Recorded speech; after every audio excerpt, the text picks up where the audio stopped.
Hello. Today is Friday, and we are going to start with some grammar for today's lesson. Did they clean the street today? Okay, I see two errors. Remember, our spelling words this week are long E. The spelling is either with EE or EA. So let's correct some. I see two errors.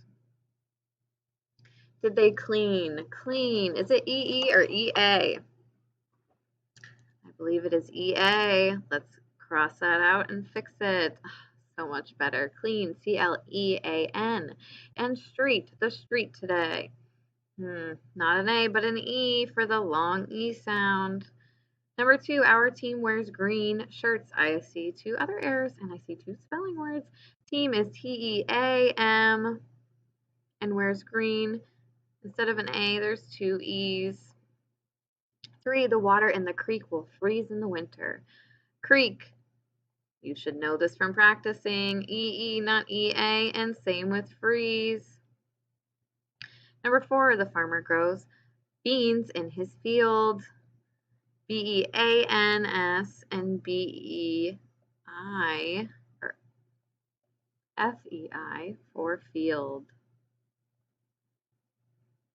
Okay, Mrs. Bliley, I think we have one more.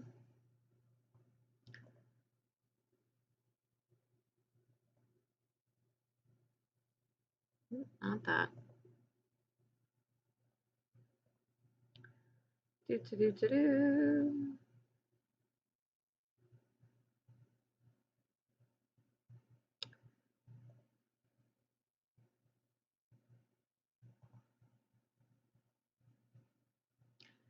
Okay, where are Wendy's copies of Time for Kids and National Geographic? Whoa, there's a lot of errors. First of all, how do we start a sentence?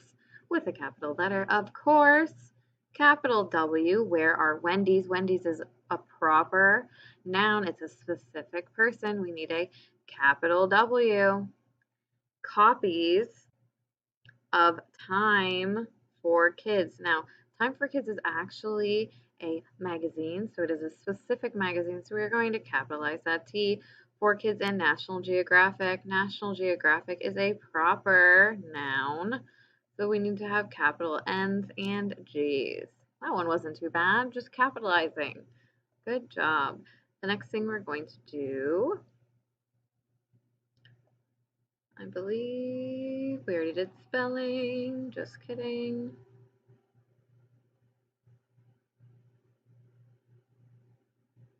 Sorry, I think there's one more Mrs. Blyther is supposed to do, but oh, here it is. Okay, here's some more grammar. So I went grammar, spelling, grammar. Okay. So why didn't you blow out all three candles? How do we start a sentence?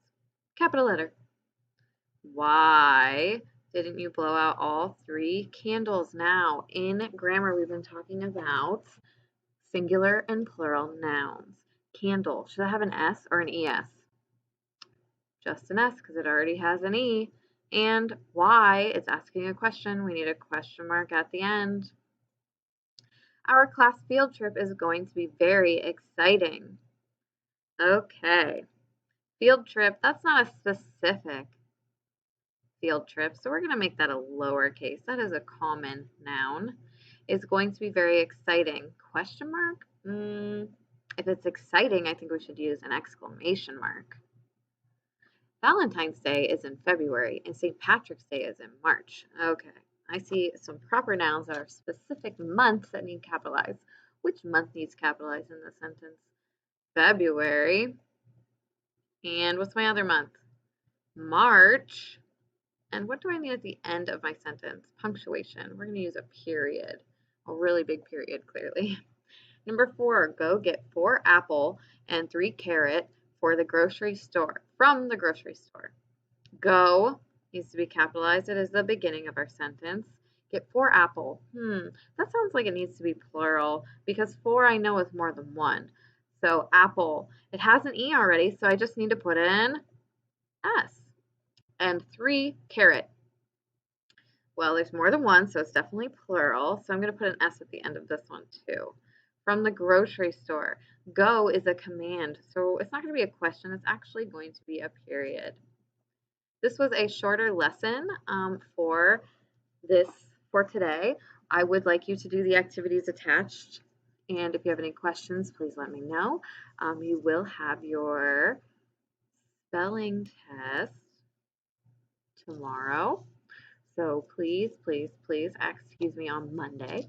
So please practice. Mrs. Wiley is giving you many, many resources to use to practice your spelling words. Remember, you only have 10 for this week, and you will have a grammar on plural and singular nouns to quiz on Monday, okay? All right, have a great day. And if you need help, please, please reach